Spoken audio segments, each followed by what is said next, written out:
अभियोजन ने किस तरह से प्रस्तुत किया इस मामले को, ये मामला जब घटना घटी थी तो इसकी जांच सौंपी गई थी एनआईए को, लेकिन तब चीफ हुआ करते थे स्वर्गीय हेमंत करकरे साहब। आज करकरे साहब दुनिया में नहीं है।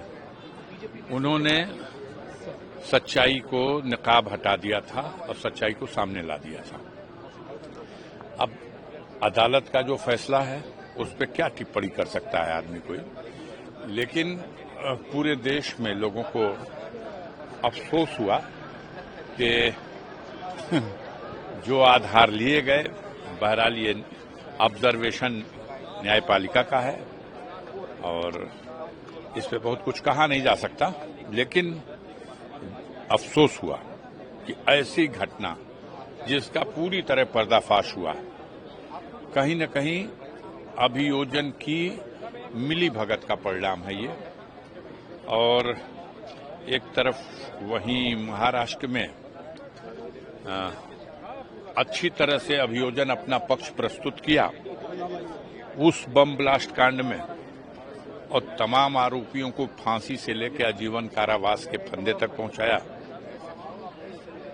उनको पुरस्कार भी राज्यसभा के संसद सदस्य के रूप में, राज्यसभा सदस्य के रूप में अभी प्राप्त हुआ है।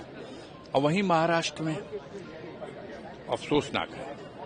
सर, जब ये फैसला आया तो उसके बाद से भारतीय जनता पार्टी के लोग कह रहे हैं कि दिग्विजय सिंह उन्होंने भगवा आतंकवाद की अभी इस पे क्या बोला जाए। कहा ना कि स्वर्गीय हेमंत करकरे, और घटना भी उनकी कैसे, किस घटना में उनकी मृत्यु हुई थी, आपको ये घटनाक्रम भी पता है। जिस दिन आतंकवाद ने एक भारत पर जबरदस्त प्रहार किया था बॉम्बे में, ताज होटल के ऊपर और तमाम कई ठिकानों पर, उन आतंकवादियों का मुकाबला करने बेचारे निकले, मुकाबला कर भी रहे थे।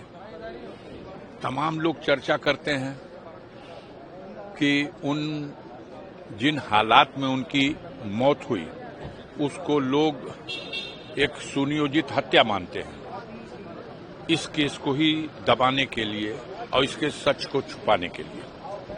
हम आज के दिन ये कह सकते हैं कि उस ईमानदार ऑफिसर ने, हेमंत करकरे साहब ने, जो रहस्य दुनिया के सामने रखा था, आज उनकी भी आत्मा जहां कहीं होगी बहुत दुखी होगी।